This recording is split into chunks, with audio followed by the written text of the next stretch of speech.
Selamat datang di channel Uang Ngalir Terus. Kali ini kita akan belajar nabung saham dari nol untuk pemula. Saat ini ada banyak cara menabung. Salah satunya adalah menabung saham. Mungkin Anda pernah mendengar istilah menabung saham? Apa itu nabung saham? Well, di video ini kita akan belajar tentang nabung saham dari nol. Menabung saham dapat dilakukan untuk mencapai berbagai tujuan keuangan.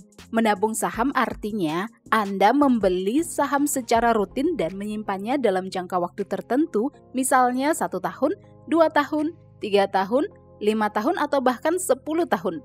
Selain memiliki resiko, menabung saham yang tepat dalam jangka panjang dapat memberikan imbal hasil yang lebih tinggi daripada menabung biasa di bank. Nah, sebelum memulai, yuk pahami 10 hal sebagai bahan belajar nabung saham dari nol untuk pemula berikut ini. Yang pertama, kita bahas dulu apa itu saham.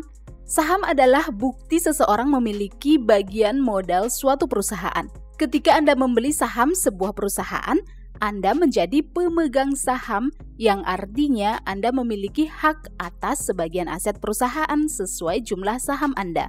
Misalnya, sebuah perusahaan menerbitkan 1000 lembar saham dan Pak Bondan memiliki 200 lembar saham di perusahaan itu, maka Pak Bondan memiliki 20% kepemilikan aset perusahaan. Sebagai pemegang saham, Anda juga memiliki hak untuk mendapatkan dividen sesuai dengan jumlah saham yang dimiliki. Jumlah dividen yang diperoleh tergantung dari keuntungan perusahaan ya.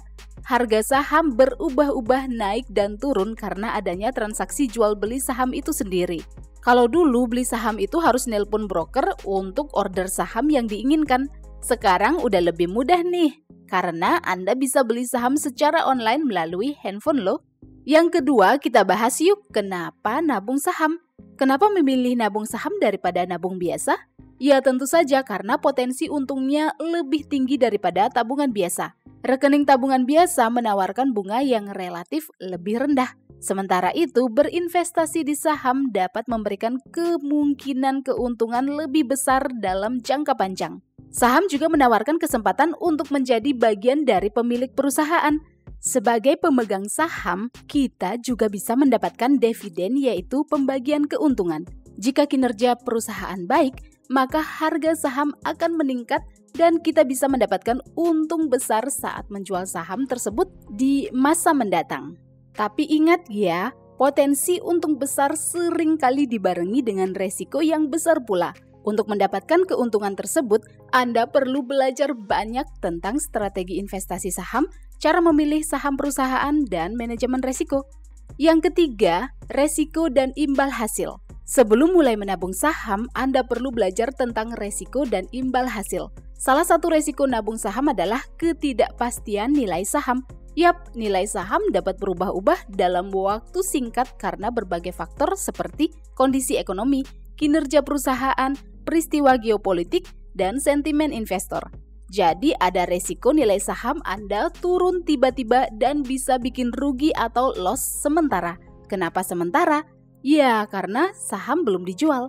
Anda akan benar-benar mengalami rugi apabila saham dijual saat harganya turun. Jadi diperlukan kesabaran dan ketahanan emosi dalam nabung saham. Selain itu, ada juga resiko perusahaan bangkrut. Nah, jika Anda membeli banyak saham di perusahaan itu, maka Anda bisa kehilangan sebagian besar investasi Anda. Oleh karena itu, perlu adanya diversifikasi atau penyebaran investasi ke berbagai tempat. Tapi balik lagi ya, semua kerugian bisa dihindari jika Anda tahu cara manajemen resiko dalam nabung saham. Imbal hasilnya juga tinggi. Yes, investasi saham adalah salah satu investasi yang punya resiko tinggi dan imbal hasil yang tinggi. Istilah bahasa Inggrisnya high risk, high return. Dengan manajemen resiko yang baik, nabung saham dapat memberi imbal hasil alias cuan banyak dari dividen dan hasil jual saham di masa mendatang. Yang keempat, investasi jangka panjang. Namanya juga nabung, iya kita perlu melakukannya dalam jangka panjang, misalnya 1 tahun, 2 tahun, 3 tahun, 5 tahun, atau bahkan 10 tahun. Perspektif jangka panjang adalah pola pikir yang penting bagi investor pemula dalam hal menabung saham. Jadi harus bisa sabar ya dan menahan diri untuk tidak menjual saham yang sudah dimiliki. Nabung saham adalah salah satu bentuk investasi jangka panjang. Saat investasi bertumbuh, untungnya akan menjadi efek bola salju, yaitu semakin lama menggelinding semakin besar bola saljunya. Apabila perusahaan berkembang dan semakin lama Anda menabung saham di perusahaan itu, maka semakin banyak potensi cuan yang diperoleh. Misalnya Anda berencana nabung saham rutin setiap bulan, maka alokasikan dana untuk membeli saham tertentu setiap bulan. Dengan berfokus pada jangka panjang, Anda juga dapat mengatasi fluktuasi harga saham yang bergejolak naik turun.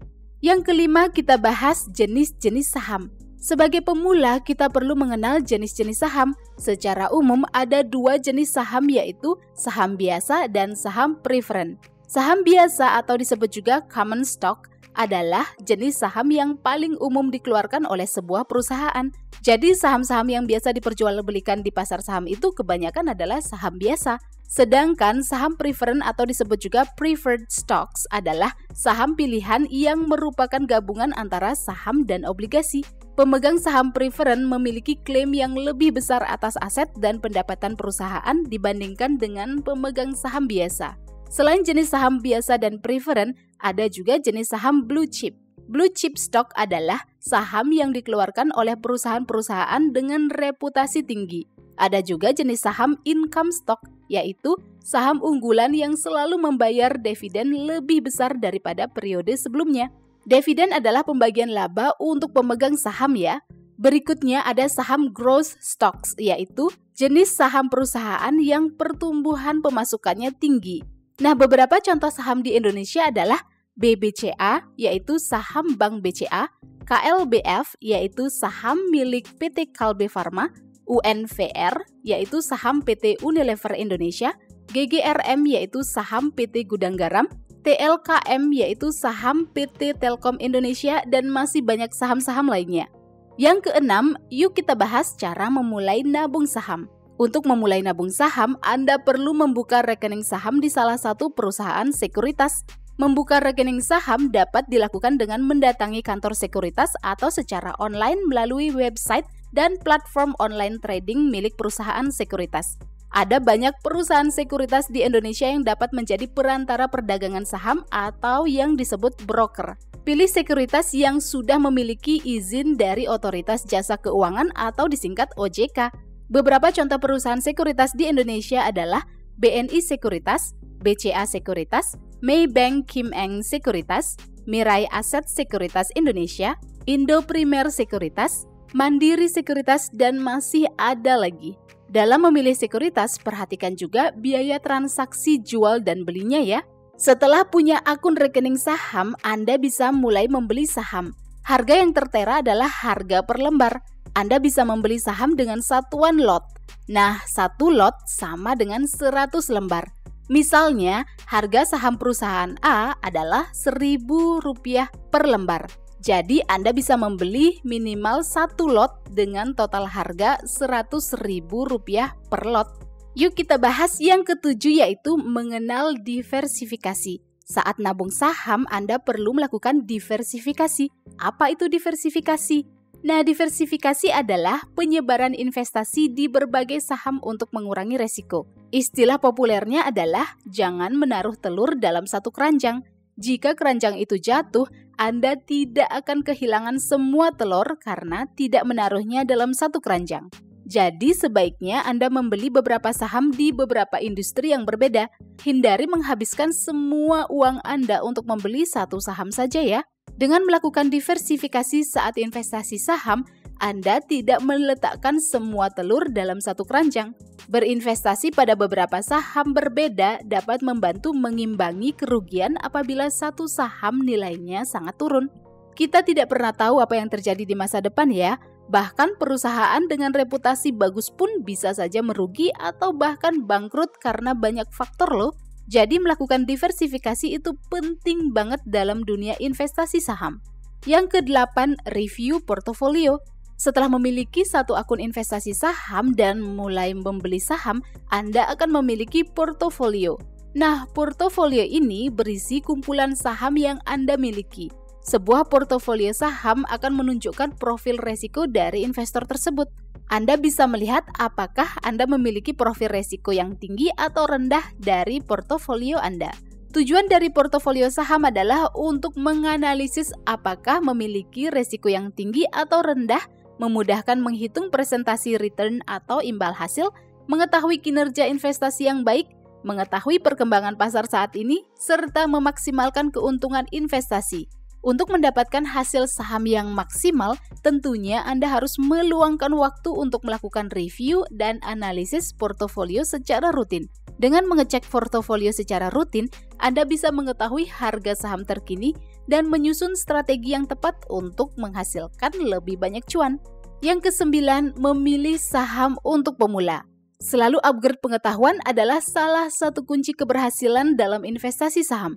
Yes, kita perlu belajar banyak tentang istilah-istilah saham dan cara memilih saham yang berpotensi menguntungkan. Sebagai pemula, memilih saham yang tepat saat mulai menabung saham sangat penting untuk membangun portofolio investasi yang sukses. Pemilihan saham dimulai dengan melakukan penelitian dan analisis menyeluruh pada berbagai perusahaan dan industri. Carilah perusahaan dengan fundamental yang kuat seperti pendapatan dan pertumbuhan pendapatan yang stabil. Selain itu, cari tahu apakah perusahaan tersebut unggul dalam persaingan di industri mereka. Dalam dunia investasi saham, ada yang namanya analisis fundamental dan analisis teknikal. Analisis fundamental adalah analisa yang didasarkan pada kondisi suatu perusahaan, kondisi ekonomi, dan industri terkait. Jadi, analisis fundamental digunakan untuk mengetahui kinerja suatu saham berdasarkan laporan keuangan, kondisi ekonomi perusahaan, dan lain sebagainya. Sedangkan analisis teknikal adalah analisa yang berdasarkan pada data-data mengenai harga historis yang terjadi pada pasar saham. Jadi analisis teknikal digunakan untuk memprediksi arah pergerakan harga saham berdasarkan data historisnya. Dalam memilih sebuah saham, kenali saham yang akan dibeli dengan melakukan berbagai analisa, baik itu analisa fundamental dan analisa teknikal. Yuk kita lanjut ke poin yang ke-10 yaitu disiplin dan kontrol emosi. Hal terakhir yang perlu dipelajari saat menabung saham adalah disiplin dalam berinvestasi dan mengontrol emosi. Harga saham yang berubah-ubah naik turun dapat memicu emosi untuk melakukan pembelian atau penjualan impulsif. Pengambilan keputusan emosional ini biasanya didorong rasa takut rugi atau malah serakah ingin untung besar. Jadi sebagai pemula kita perlu belajar mengembangkan sikap disiplin dan mampu mengontrol emosi. Dengan mengendalikan emosi, kita dapat membuat keputusan yang lebih rasional agar tetap fokus pada tujuan investasi jangka panjang. Disiplin dan konsistensi adalah kunci sukses dalam nabung saham. Kesuksesan dalam berinvestasi adalah proses bertahap yang tidak bisa dilakukan dalam beberapa kali pembelian saham. Jadikan menabung saham sebagai kegiatan rutin mingguan atau bulanan Anda ya. Nah, setiap gajian sisihkan uang untuk nabung saham. Dengan begitu, Anda dapat membentuk disiplin dan konsisten dalam berinvestasi yang hasilnya bisa Anda nikmati di masa mendatang. Well, itulah 10 hal sebagai awal belajar nabung saham dari nol. Apakah Anda sudah mulai menabung saham? Adakah hal lain yang perlu ditambahkan sebagai awal belajar nabung saham? Silakan tinggalkan opini Anda di kolom komentar ya. Selamat memulai dan semoga saham Anda memberikan banyak cuan di masa depan. Silakan like dan share video ini jika bermanfaat dan subscribe untuk mendapatkan update video-video berikutnya. Sampai jumpa di pembahasan berikutnya di channel Uang Ngalir Terus.